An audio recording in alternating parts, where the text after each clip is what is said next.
Que as palavras do Santo Evangelho perdoem nossos pecados. Que coisa maravilhosa, meus irmãos e minhas irmãs, podemos encerrar a primeira semana do tempo comum. Com essa missa nós fechamos a primeira semana. Amanhã já é o primeiro dia da segunda semana do tempo comum. Terminar essa semana com essa palavra.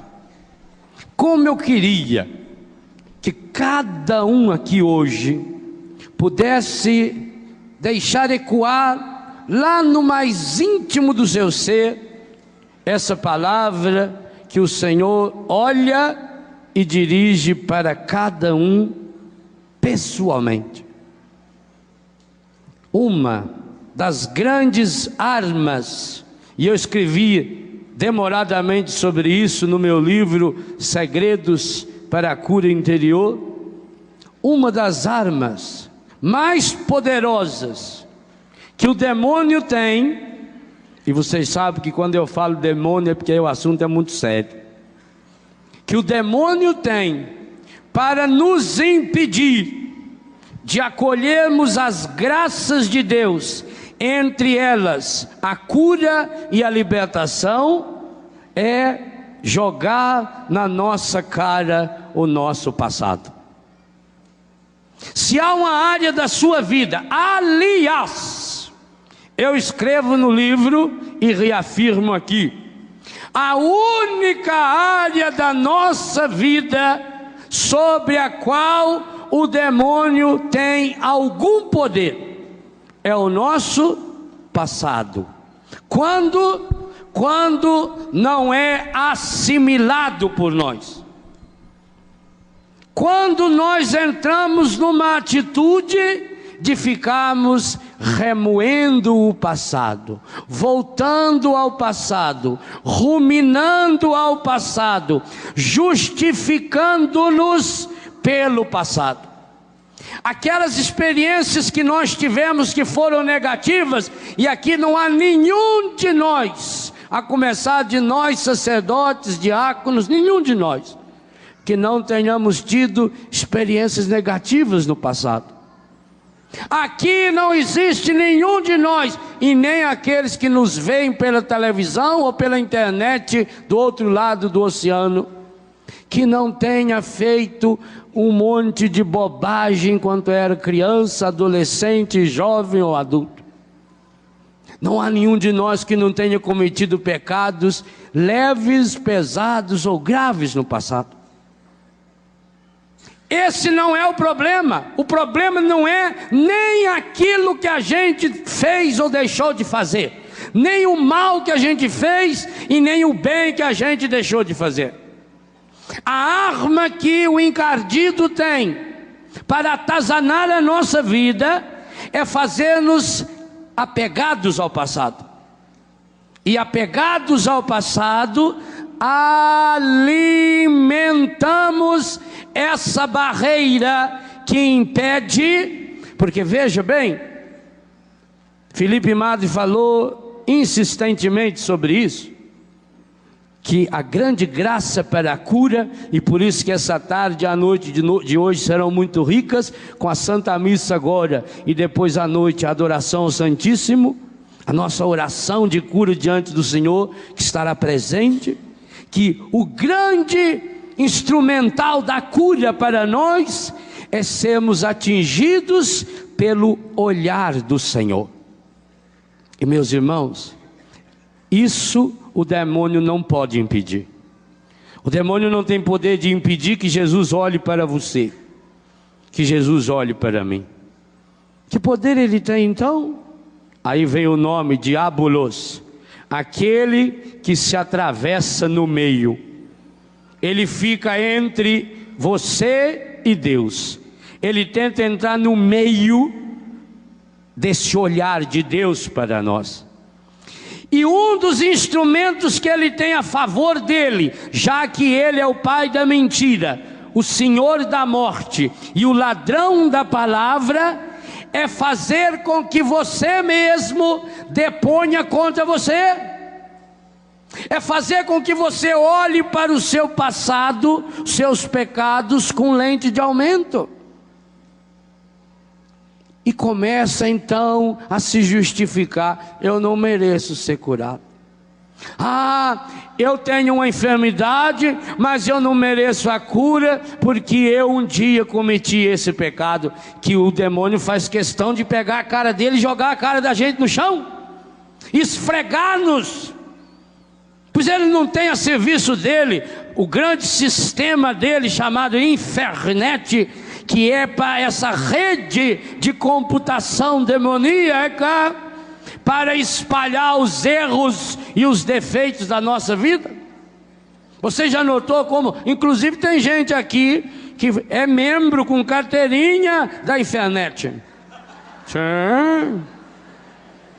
Pessoa responsável por espalhar defeito dos outros. Cada vez que você chegou em alguém, ou ligou no telefone para alguém, para comentar um erro ou defeito de outra pessoa, você se tornou sócio benemérito da internet. E é a turma da diva. E por isso, aqui tem a turma da diva também, não é? Os chefes do departamento de investigação da vida alheia. É. Quando o seu marido fala: você é a minha diva. Perigosíssimo. E por que é que o demônio gosta tanto do nosso passado? Porque é a única coisa que ele tem. Ele só pode trabalhar com coisas que não existem. E o seu passado foi bom? Sinto muito, não existe mais. O demônio só consegue trabalhar com coisas irreais. Então ele trabalha com lembranças do passado. Ele trabalha com imagens que você guardou. Ele trabalha com a memória dos fatos passados. Por isso que o ocultismo, que a igreja condena com todas as forças, só trabalha com coisas irreais. Por que é uma contaminação muito grave? Não é brincadeira. Quando você olha num jornal por brincadeira e lê o horóscopo, você está fazendo uma comunhão com os demônios. Por quê? Porque quem está por trás disso, essa pseudo-astrologia, é alguém que se atravessou, que se colocou no lugar de Deus. Por que a igreja condena as contaminações com astrologia, com olhar o futuro, com ler a mão, com quiromancia não sei das quantas, com a evocação dos mortos? Porque são pessoas que se colocam no lugar de Deus, e isso é a marca registrada do encardido. Então quando alguém se coloca no lugar de Deus, e quando você vai lá por ah, padre, mas eu fui sem saber. Se você tomar um copo de veneno sem saber que é veneno, faz mal? Ah, mas foi sem querer. Se alguém me derrubasse sem querer e eu cair aí de 10 metros de altura, machuca? Então sem querer machuca. Sem querer o veneno faz mal. Sem querer o veneno que você se contaminou fez mal. E hoje eu não tenho medo de dizer uma coisa a você, meu irmão. Sabe por que muita coisa vai muito mal na sua vida? Pelas alianças malignas, encardidas que você fez ou foi vítima. Porque, meus irmãos, pense, põe a cabeça para ver, deixe de ser anta. Se nós lutamos tanto para ter um canal de televisão que leve Jesus, e nós temos testemunhos maravilhosos de pessoas que são curadas pela televisão, o encardido sabe do poder dos meios de comunicação. Por que será que o encardido investe tanto nessas áreas que o Felipe hoje nos resumia como as áreas prediletas da cura? Lembra ainda quais são as áreas? Primeiro, ouvir, audição. Segundo, visão. Terceiro, paralisia. Quarto, Lepra ele não falou, também não vou falar agora. Só vou falar amanhã de manhã. Amanhã às 8h30 da manhã nós temos um encontro marcado. Vamos falar do leproso, das suas e das minhas lepras. E aí pode ficar sossegado, que esse é um assunto que eu entendo. Eu tenho muita lepra para compartilhar com vocês. Vamos deixar o leproso para amanhã. Observe como essas 3 áreas são investidas aos milhões pelo encardido.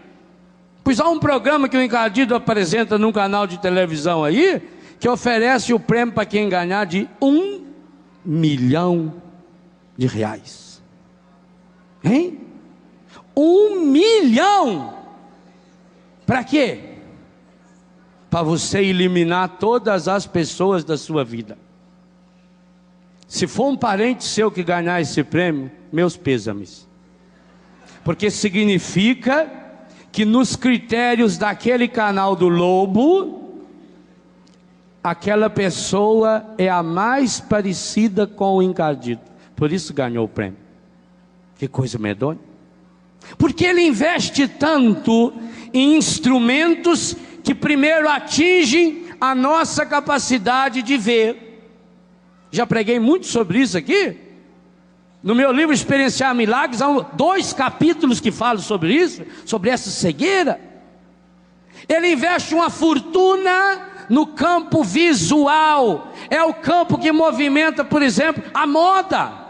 Está acontecendo no Rio de Janeiro, a Fashion Rio. Vai ter em São Paulo semana que vem, São Paulo Fashion Weekend. Aqui as mulheres magrelas, que aquilo é uma costela pura, para desfilar sem roupa, porque aquilo não pode chamar aquele negócio de roupa. Aqueles paninhos que eles parecem os véus que as senhoras usavam antigamente, que lá na França não pode usar mais. Aquele véuzinho, eles põem sem sutiã, joga por cima aquilo assim, fica parecendo aqueles morrinhos. Você vê o contorno até dos 2 parafusinhos, de mudar a estação do rádio ali. Aquilo é roupa. E como é que esse povo ganha não sei quantos milhões, bilhões, trilhões? Porque é uma arma que o demônio tem para nos fisgar pelos olhos. Aí toda a questão da imagem, toda a questão, nós temos que falar muito resumido que não dá tempo, toda a questão das tatuagens, toda a questão dos piercings. Como o encardido está entrando na nossa vida, na vida principalmente de nossos filhos, através da visão. Que coisa medonha. Quanta gente da sua família, da minha família, encontra-se perdida, porque viciada em novelas, em filmes, nesses programas que mostram o quê? Que mostra a degradação da pessoa, onde a mulher não passa de um objeto, onde a nudez é colocada como se fosse a coisa mais inteligente desse mundo, onde a aberração é mostrada a olhos nus, para que você fique olhando para aquilo e vá se tornando uma pessoa insensível. Mas também o desvio da visão, quando pega um problema local e amplia-o como se fosse um problema do mundo inteiro, mas não vai nas causas do problema. Por que eles pararam de falar das vítimas como é tsunami lá? Por que pararam de falar? Que agora é a hora de começar a falar das causas. É hora de começar a falar que tinha um monte de gente que estava lá para pecar. Porque o turismo sexual na Tailândia era uma coisa que o mundo inteiro sabia, e que inclusive os governos, sabendo das ameaças, do perigo dessa onda gigante, mas para ganhar dinheiro dos turistas. Não é verdade isso? Todo mundo sabe que é. Então agora tem que parar de falar. Já prestou o serviço, já virou assunto, todo mundo já comentou, a televisão já mostrou, agora é hora de esquecer o assunto. Agora, quando que deveria ser a hora de se comprometer, esquece. Mas o quanto que o encardido investe para nos tornar pessoas surdas. Nós colocamos as mãos no ouvido e pedimos a cura, mas quantos de nós estamos ensurdecidos para a palavra de Deus? Eu vou falar nesse tema daqui a pouquinho ainda. Porque vivemos no barulho. Por que, gente, se investe tantos bilhões de dólares, de euros, em músicas medonhas, pavorosas, horrorosas, músicas que cantam o demônio? Por que se investe em cantores populares, em cantor de criança? Cantor de criança que faz as crianças cantar para o demônio. Tem uma música da Xuxa, por exemplo, aonde ela canta assim, que quer marcar no coração das crianças o que mesmo? Ela quer marcar um X. Quantas vezes ela fala que quer marcar um X? Quem se lembra da música? Marcar um X, um X, um X, 3 vezes. Como é que escreve X de trás para frente? Six é 6. 666, o número da besta. E aí quando a senhora compra aquela roupinha de prostituta para botar na sua filha de 3 ou 4 anos de idade, porque me perdoe, a criança de 3 ou 4, uma menina de 3 ou 4 anos de idade pode ficar pelada, que ninguém tem malícia. Ou é mentira minha? Pode ficar peladinho, não tem malícia.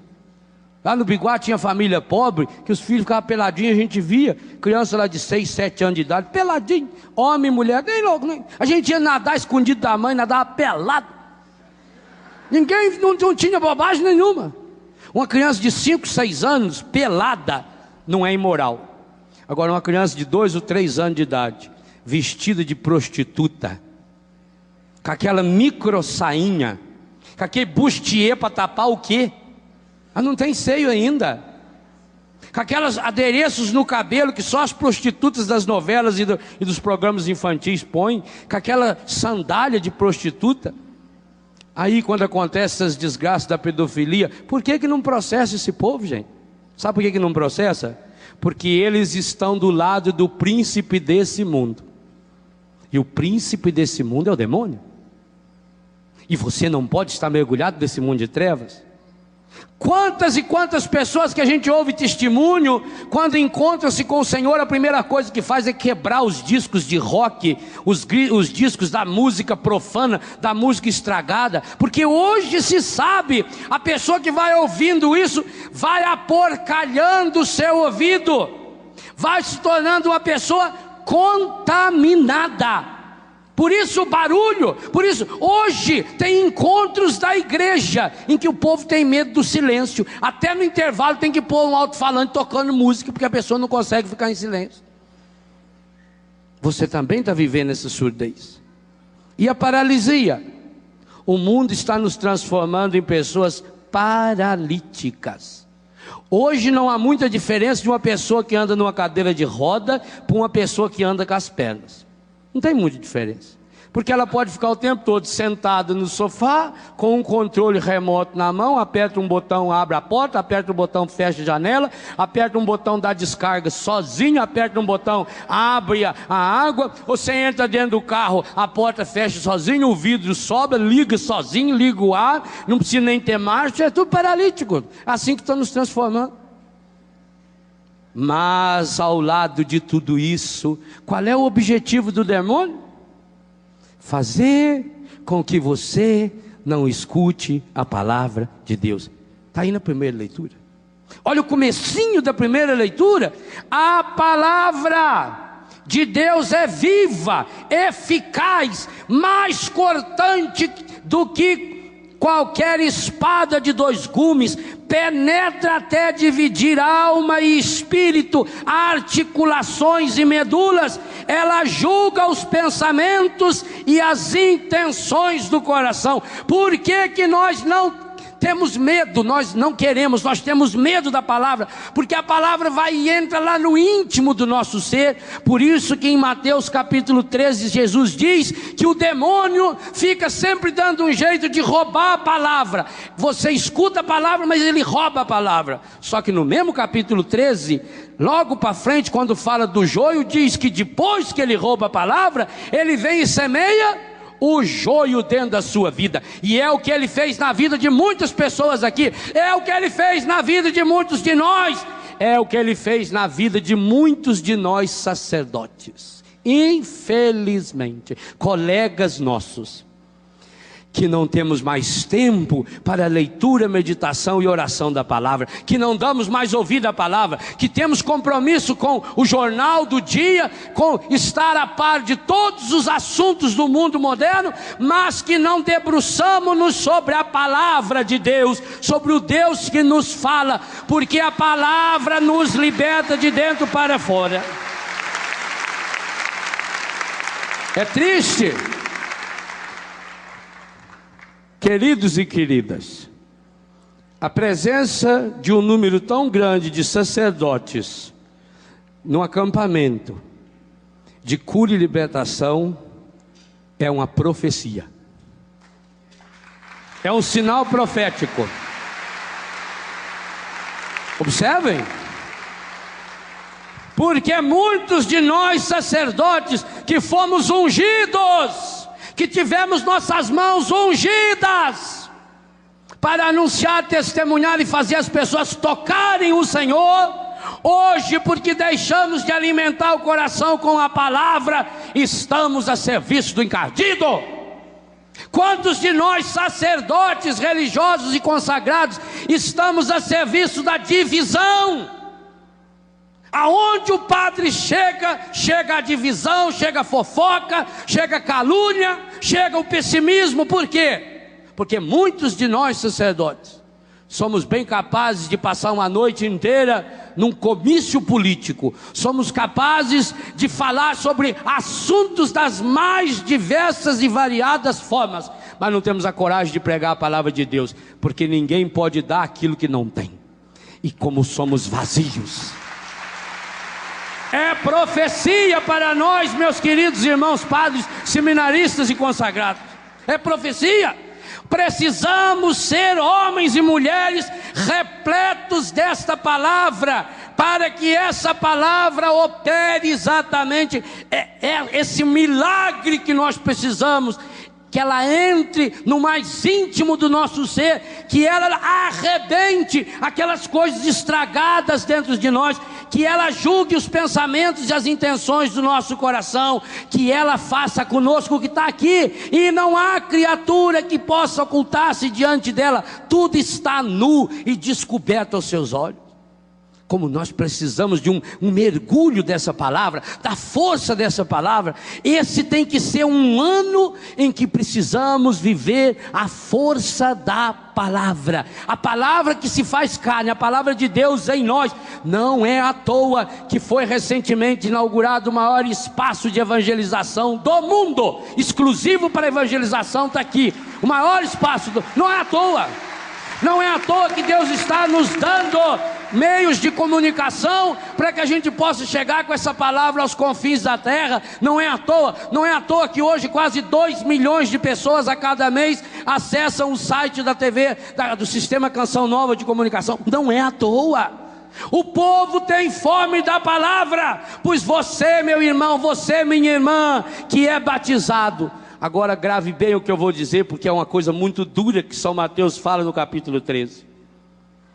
Ou você se torna semente de trigo, ou você se torna semente de joio. Também para nós sacerdotes.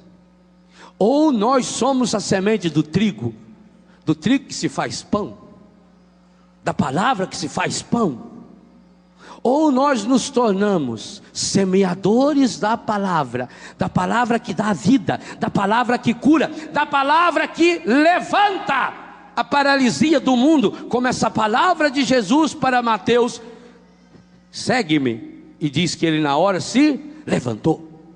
Ou nós somos sementes de joio. Chega.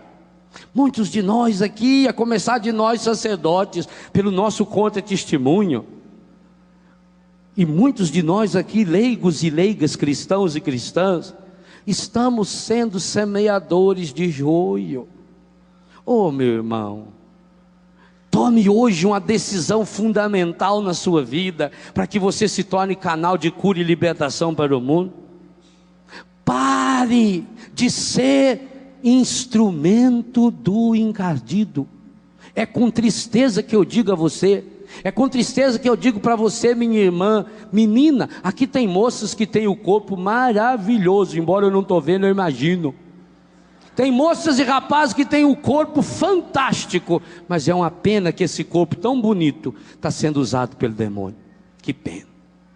Há quantos aqui que têm uma inteligência brilhante, uma inteligência espetacular, um dom maravilhoso, mas está sendo usado pelo demônio?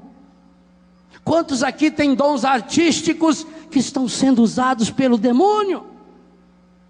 Porque não temos a coragem de deixar a palavra de Deus fazer essa limpeza em nossa história. E é exatamente esse o primeiro grande passo para a nossa cura e libertação. É essa palavra de Deus viva, eficaz, cortante, que desça ao profundo, para que, versículo 14b, permaneçamos firmes na fé.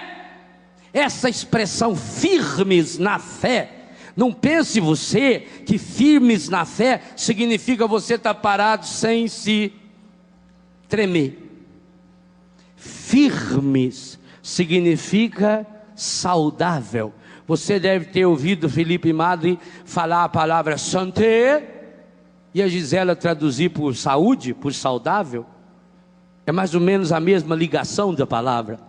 A palavra firme significa cheio de saúde, tanto que o contrário de firme é infirmos, enfermo.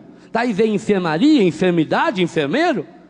Firme na fé significa você precisa nesse ano cultivar uma fé sarada, uma fé restaurada. Você precisa purificar a sua fé, a começar por alguns objetos contaminados que você tem dentro da sua casa. Há pessoas aqui em casa que tudo vai mal na vida porque tem objetos contaminados, coisas que um dia foram entregues ao demônio, coisas que receberam orações demoníacas, porque o demônio tenta fingir e tenta copiar todas as coisas de Deus. Ele tenta fazer milagres. O demônio também pode fazer muitas curas, muitos milagres, mas com o objetivo de levar a pessoa a ser cada dia pior. Os milagres do demônio levam a pessoa a ser cada dia mais centrada em si mesma, mais em si mesmada, mais voltada para si, menos generosa, menos doadora. Por isso que o tema desse acampamento é libertos para servir. Se eu não coloco os meus dons a serviço do reino, esse é um sinal claro de que o dom que eu recebi não está sendo usado pela graça de Deus, mas que infelizmente eu estou usando-o de forma contaminada e encardida. Quantos tem lá em casa objetos que veio de centro de macumba, roupa? Ah, padre, mas macumba pega? É claro que pega. Pois basta você jogar uma pedra num telhado de vidro. Se você jogar uma pedrada num telhado de aço, a pedra volta em você. Agora, se você jogar uma pedra num telhado de vidro, num telhado de pano, atravessa. Então, se a pessoa não está firme em Deus, e é claro, se ela foi num centro de macumba, é porque ela não está firme em Deus, é só deixar de ser besta. Então pega e faz um mal medonho. Aliás, muita gente aqui está com doença grave, porque foi contaminado num desses centros. Doença que está destruindo a família inteira. Quantas pessoas vítimas de bruxaria? Bruxaria é toda a experiência dessas pessoas aí que usam roupa, objeto pessoal, fotografia, nome da pessoa, que costura o nome da pessoa, bota na boca de sapo, joga na água. Objetos contaminados, cultos medonhos, pavorosos. O satanismo está se alastrando. E em nome de um pluralismo religioso, em nome da liberdade religiosa, em nome dessa pseudo-liberdade, essa falsa liberdade, as pessoas estão se contaminando dentro de casa. Ou você acha que um casal que leva um DVD ou um filme pornográfico e passa na televisão do seu quarto, você acha que aquele ambiente não fica contaminado? Você acha que o mesmo demônio que assistiu aquelas filmagens, onde transforma o corpo de um homem e de uma mulher num monte de pornografia, não vai entrar? E entra pela sua mão, é você que levou, e alguns ainda levam escondidinho, que é para ninguém ver. Foi assim que o demônio entrou. Você notou? Talvez até tenha melhorado por alguns dias o seu desempenho físico sexual, mas e depois? Você notou como que depois, e isso eu já ouvi de muitos casais, depois você começou a precisar fazer o que o filme fazia? Você começou a abestalhar o seu relacionamento? E hoje vocês não se suportam? Não pense você que foi o amor que acabou. Não, amor não acaba. Amor muda. Amor é igual a fé. Se não é alimentado, ele vai diminuindo, fica só aquela cinzazinha. Aí precisa do sopro para voltar. Você já notou como o seu matrimônio vai mal? E talvez você fica pondo desculpas, porque fulano fez isso, é por causa daquilo. Não é não, hoje eu vou ter que dizer para você com todas as letras, é porque você abriu uma brecha para o encardido dentro da sua casa.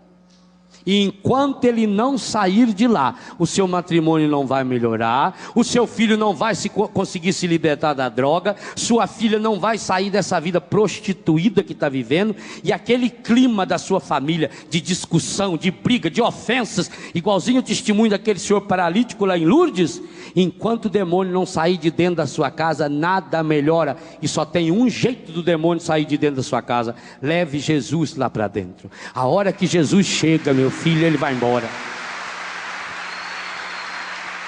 Leve Nossa Senhora.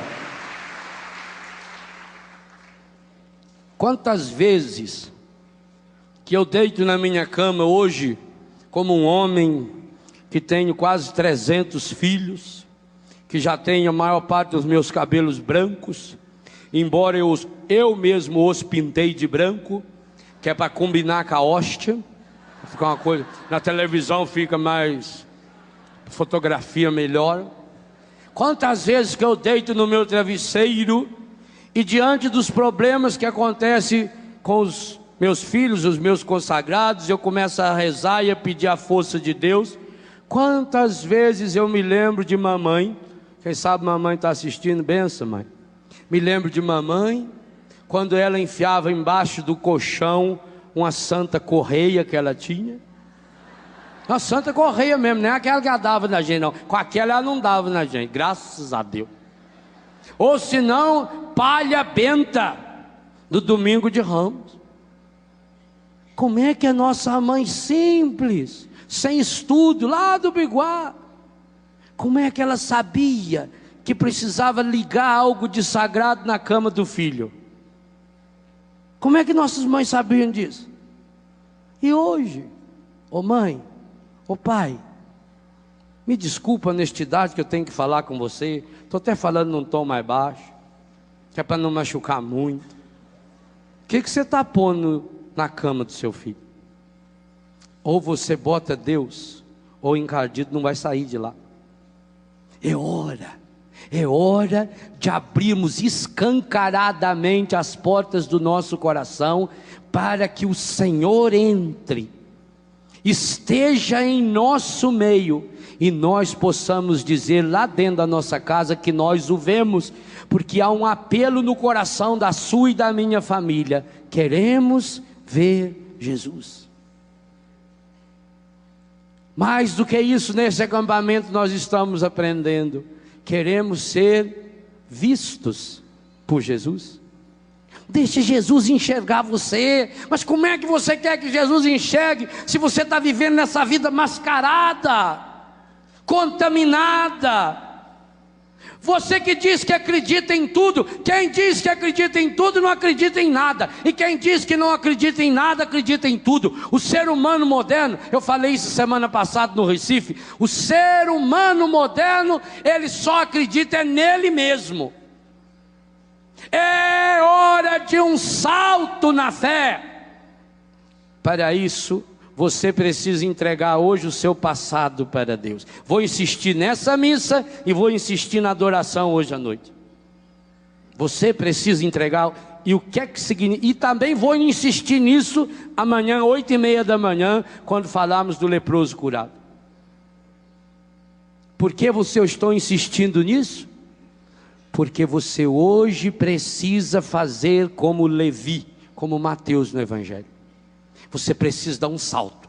Você precisa levantar-se. Lembrou do que o Filipe ensinou sobre levantar-se? Feito Maria, de pé aos pés da cruz. Senhor, eu estou pronto. Eu estou de pé, Senhor. Como Moisés, como São José, que o anjo disse, levanta, toma o menino. Como Moisés, que Deus mandou, levanta sua mão, para que o mar se abra e depois se feche. Nós precisamos nos levantar. Observe uma coisa interessante. Por que Jesus, passando pela Via Maris, chegando a Cafarnaum, por que ele chamou Levi, o filho do Alfeu, o Mateus, que era um cobrador de imposto, portanto um pecador público, um homem que não valia nada aos olhos do mundo? E por que ele não chamou esses fariseus que estavam lá também? Está lá, diz, alguns doutores da lei, que eram fariseus, viram que Jesus estava comendo com os pecadores. Mas coisa interessante, aqui Jesus tem desse lado um pecador público, Mateus, o Levi, cobrador de impostos. Desse lado ele tem doutores da lei. Quem você acha que a lógica humana escolheria? Quando uma empresa vai escolher um cargo de chefia, ela tem 2 currículum vitae. Bonito, né? Currículum vitae. 2. De um está escrito assim, fulano de tal, seu nome, doutor em informática, pós-graduação em Harvard, MBA em Boston, pós-MBA em Chicago, menção honrosa da Microsoft. Mais ou menos, né? E o lado de cá está analfabeto de pai e mãe, nunca viu um computador na vida, e além disso tem comentários de que andou roubando uns computadores da turma dos vizinhos. Qual dos dois você escolheria para ser chefe na sua empresa de computação? Não minta. Quem? Quem o mundo escolhe? E por que Jesus escolheu Mateus? Sabe por quê? Jesus preferiu escolher uma pedra bruta do que uma joia que tinha sido lapidada pelo encardido. Jesus é espetacular. Sabe por quê? Porque se ele tivesse chamado o fariseu, doutor da lei, a única coisa que o doutor da lei ia fazer era subir num pedestal, colocar uma roupa maior ainda e dizer, eu fui chamado. Mas o Mateus não valia nada. Assim que ele foi chamado e seguiu Jesus, o que ele fez? Isso eu acho espetacular. Por isso eu escrevi o meu livro Corações Curados. O que o Mateus fez? Levou Jesus para jantar na casa dele. Ou você não prestou atenção no Evangelho, ou eu li onde não estava escrito isso. Levi se levantou e seguiu. E aconteceu que, estando à mesa na casa de Levi, é engraçado que Jesus fala para Levi, segue-me. Sim, Senhor, e para onde nós vamos? Para a sua casa. Vou jantar lá, eu e meus colegas. Estando Jesus sentado na casa do Levi, à mesa, muitos cobradores de impostos e pecadores também estavam à mesa com Gente, Jesus é espetacular, porque ele convidou Levi, porque ele convidou Mateus, porque sabia que ao convidar Mateus, o Mateus logo ia chamar um monte de gente igual ele que não valia nada, para ir sentar-se à mesa com Jesus. Foi por isso que ele me chamou.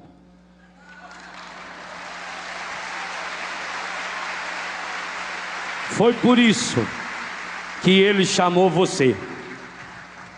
Então pare de se comportar como se fosse doutor da lei, fariseu. Nós paramos também, hein?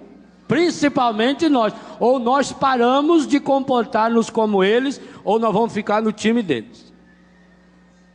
Pare de se comportar como um fariseu que bota uma máscara, que se acha a pessoa mais importante do mundo. Seja como Levi, seja como Mateus. Eu não sou nada, eu não valho nada, eu não presto, eu sou pecador, mas o Senhor me chamou, aleluia. E eu não quero mais voltar. Ah, que coisa linda, é isso que você veio fazer nesse acampamento, para levar Jesus para sua casa. Que maravilha! Se amanhã à noite, ou segunda ou terça, quando você estiver em casa pela primeira vez, em torno da mesa, ao redor da mesa da sua casa, puderem estar outras pessoas iguais a você, para receber o Jesus vivo que você encontrou aqui. Porque aquelas pessoas estão dizendo lá também: queremos ver Jesus. Gente, essas pessoas que vão para esses lugares de demônio, essas pessoas que vão para esses lugares de pornografia, de prostituição, lá no mais íntimo elas querem ver Jesus.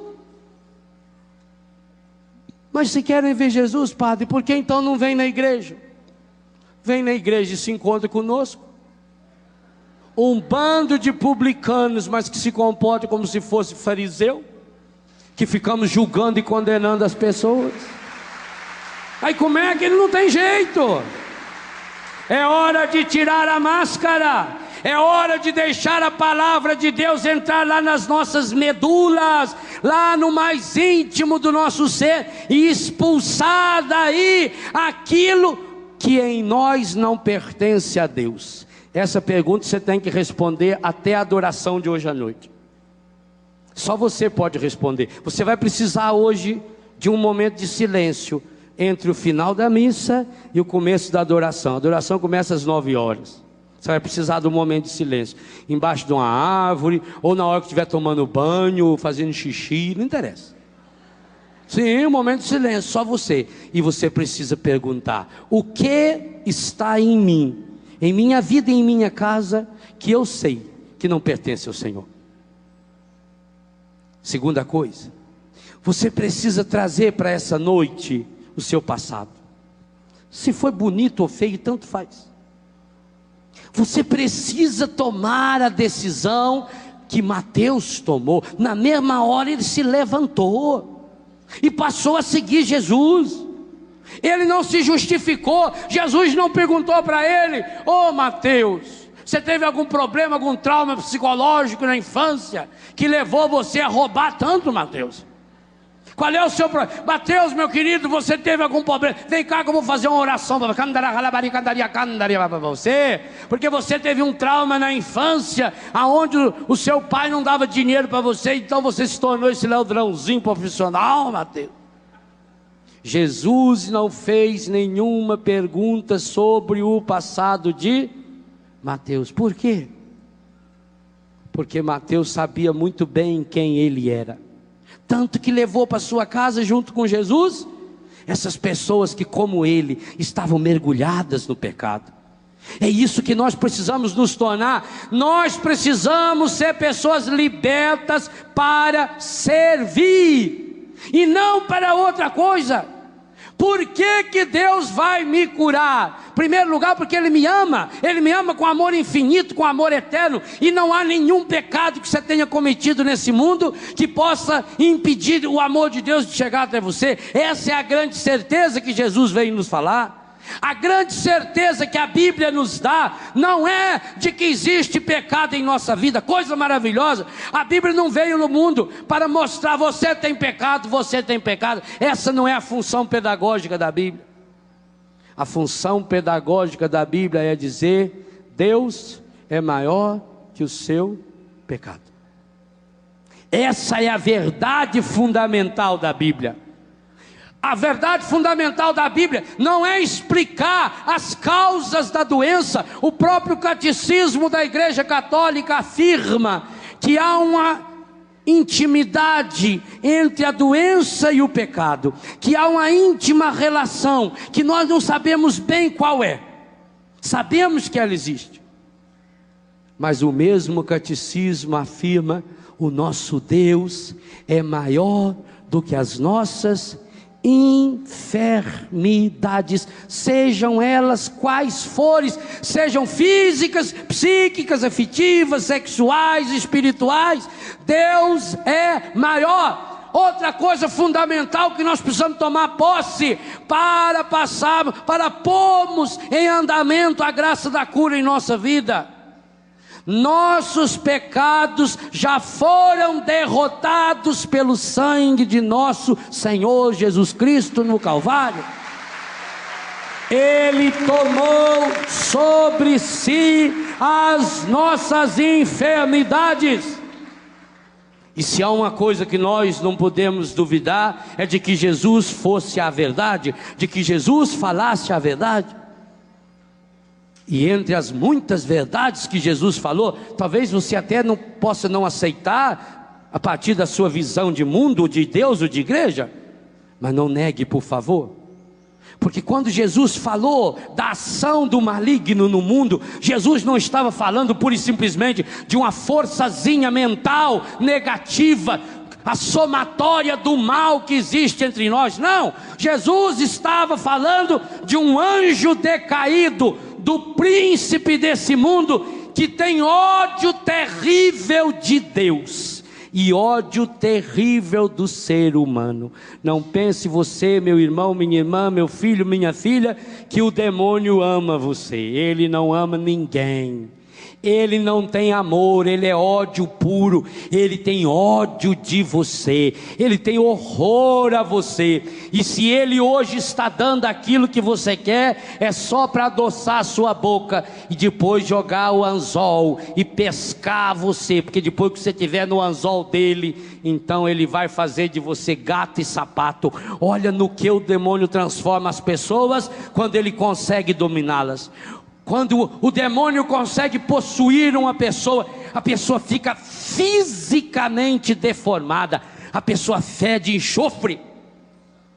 E quantos estão indo por esse caminho, infelizmente? Porque ele tem ódio de Deus, ele tem ódio do ser humano, ele quer nos perder. A única coisa que o demônio quer, porque ele sabe que ele foi derrotado, ele sabe que foi derrotado. A única coisa que ele quer é diminuir os méritos da vitória de Jesus sobre a sua e a minha vida. Mas nós não vamos permitir. Essa tem que ser uma decisão desse acampamento. Não vamos permitir que por influência maligna, por influência estragada, o demônio diminua a vitória de Deus em minha vida. Eu não sou perdedor, eu sou vencedor. Em Cristo somos mais do que vencedores. Isso é certeza de fé. Mas Jesus venceu na cruz, Jesus derrotou o inimigo, Maria pisou a cabeça da serpente. Mais do que isso, Jesus desceu à mansão dos mortos, no quinto dos infernos, para tirar de lá aquelas almas que estavam lá por ignorância, a começar de Adão. A primeira alma que Jesus Cristo tirou lá da mansão dos mortos foi Adão. E nós rezamos isso, nós padres e religiosos, todo ano no sábado santo, no ofício das leituras. Ele tirou Adão para nos tirar cada um de nós. Agora Jesus transforma você numa pessoa livre, liberta. Você precisa fazer a sua escolha. Você precisa ter a atitude de Levi. É você que hoje precisa se levantar. Eu não sei em que cadeira você está sentado. Eu não sei. Eu não sei se o seu problema é uma contaminação sexual. Eu não sei se você o demônio na sua vida está espalhando doenças para o seu corpo. Ô meu irmão, nós temos que começar a pensar segundo a nossa fé. Quantos aqui estão já há anos tomando remédio? Vai no médico, vai no outro, toma remédio, faz tratamento, cura aqui, a doença aparece em outro lugar.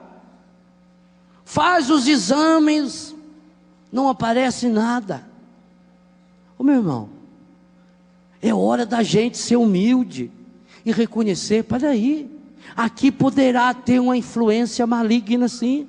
Nós não estamos falando numa atitude de criança, numa atitude infantil, teologicamente infantil, como muitos têm, que se cair uma lâmpada dessa aqui é capaz de dizer que é o demônio que empurrou. Ele não tem esse poder não, isso é infantilismo. Nós não estamos caindo no infantilismo, mas nós temos que pensar que existem causas e consequências. Se a própria ciência diz, olha, eu não consigo entender qual é a causa, eu não consigo entender, porque, veja, tudo que eu podia fazer para você melhorar, eu já fiz. É a ciência que está dizendo para você, pode ter aqui uma contaminação espiritual. Talvez tenha sido seu avô, sua avó, seu pai, sua mãe, padrinho e madrinha. Tome muito cuidado em quem você leva para padrinho e madrinha de batismo, de crisma, de ordenação.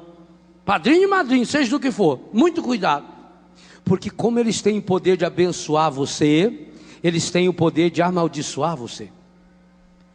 O mal é uma realidade objetiva? Pode ser que dentro da sua família, não fala que tem família de suicida, família que vem matando umas às outras, existe, infelizmente existe, isso é real, isso é teológico, isso é maturidade espiritual, e eu desafio os teólogos ou outros que se dizem tais, a dizer que eu estou errado, mas por favor, primeiro neguem o catecismo, depois venham me negar, porque o catecismo é muito maior do que eu e afirmo o que eu estou afirmando. Há situações de contaminação na sua vida, situações muito sérias. Mais do que isso, quando você olhar para nós padres, quantos dos meus irmãos padres, aqui tem padre que tem 1 mês e 28 dias que é padre. Quando você olhar para nós padres e também os padres da sua comunidade, e perceber em nós aquele contra-testemunho que faz com que muitos percam a fé. Eu sei, eu já dei e meus irmãos já demos contra-testemunho de sacerdote. Quando você vê isso, seja no campo sexual, no campo afetivo, seja na indelicadeza, seja porque nós somos rudes, porque nós não acolhemos bem, enfim, aquilo que você percebe em nós, comece a olhar também se nós não estamos influenciados pelo maligno.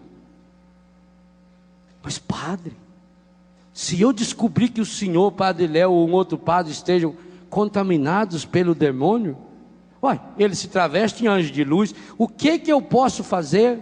Você pode fazer muito.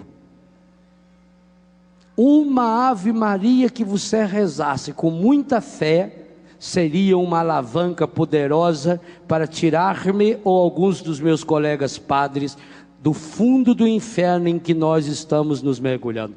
Uma Ave Maria. Mas nessa hora, a comunidade influenciada pelo demônio, ao invés de rezar uma Ave Maria, sai fazendo comentários. Aliás, alguns até gostam quando o padre erra, porque aí justifica a hipocrisia de vida que vem levando. Alguns até gostam. Alguns, quando descobrem que um padre caiu num pecado, fica feliz da vida. Uma vez, eu já falei que se eu tirar umas 100 mil pessoas do buraco do cigarro, ainda é pouco. Porque uma vez, quando eu fumava ainda, uma pessoa chegou para mim e falou: graças a Deus que o senhor também fuma. Verdade? Ai, que bom, eu tinha peso de consciência, agora eu não vou ter mais, porque o padre fuma. O que acontece quando vê um de nós indo para essas valetas que o encardido ama? Quantos nessa hora começam a falar mal, a fazer mais fofoca, a ir na rádio, a espalhar no jornal, a jogar mais malícia, a aumentar ainda, a inventar mais coisas ainda? Pelo amor de Deus, nessa hora, a única coisa que eu estou pedindo é uma Ave Maria. Uma, é muito. Uma Ave Maria, um Pai Nosso. Foi Jesus que ensinou a gente a rezar. Pai, não nos deixeis cair em tentação, mas livrai-nos do mal. Foi Jesus que rezou por mim e por você na sua oração sacerdotal. Pai, eu não peço que os tire do mundo, eu peço que os livre do maligno. Nós precisamos ser os padres, as freiras, os consagrados, os leigos, os jovens, os missionários, precisamos ser libertos para servir. Então, meu irmão, não tenha medo de reconhecer que talvez lá na sua casa, aquela situação, sabe, que você não consegue entender. Como é que logo aquele seu filho? Quantas mães me procuram e falam: Padre Léo, eu não consigo entender, padre. Esse menino era ótimo. Esse menino só tirava nota boa. O senhor precisa ver, padre, como é que ele me tratava.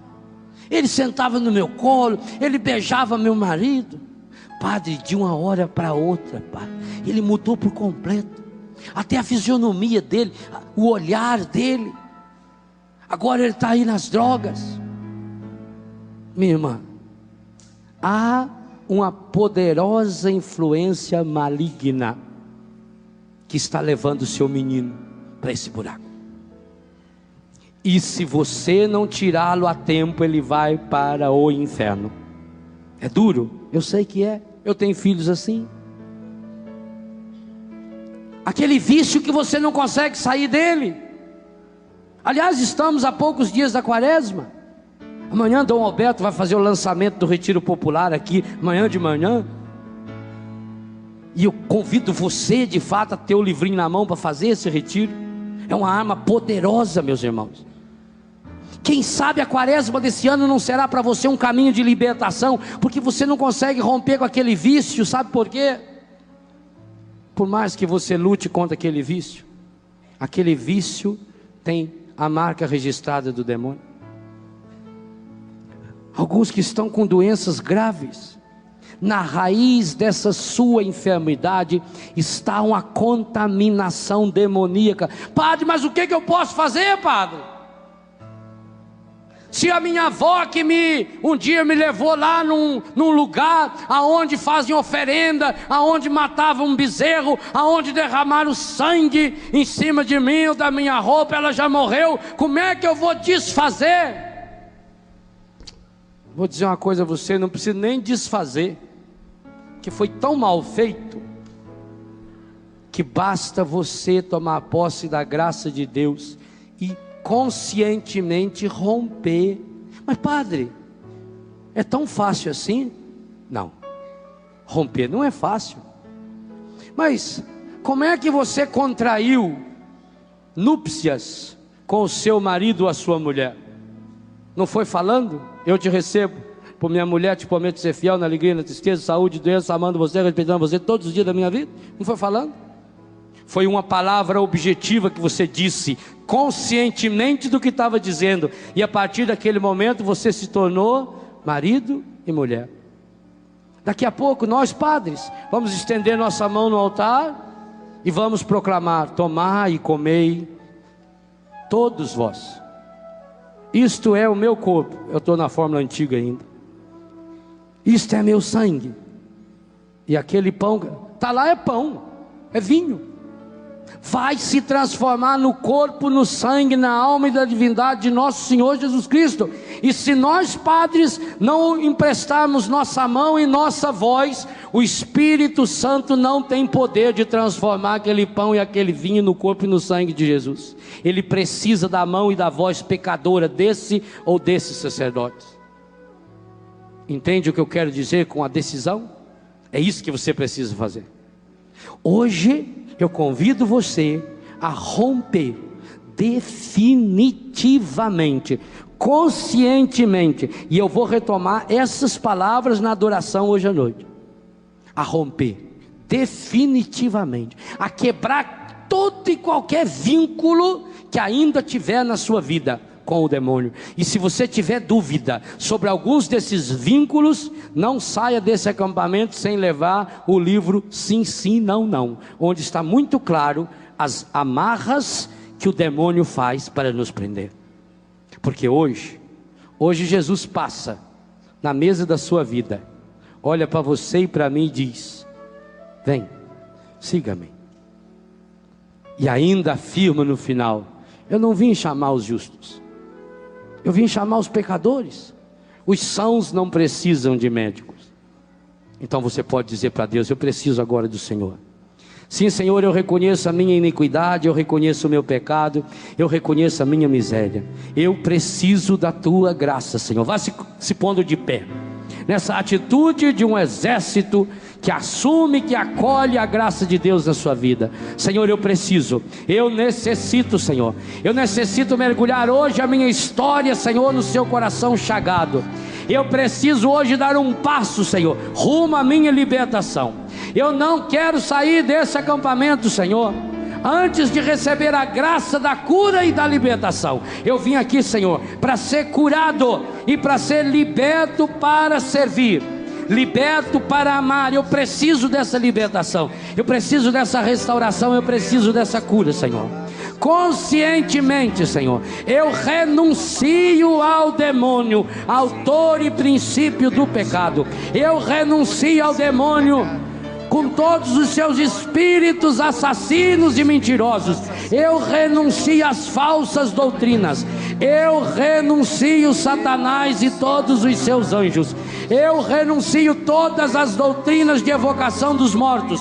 Eu renuncio todas as religiões que usam a contaminação para levar pela bruxaria, pelo ocultismo, pela astrologia, pela leitura da mão, pelos objetos, pelas roupas, pelos bonecos que são feitos, pelo uso de animais e de sangue. Eu rompo hoje toda contaminação passada e antepassada.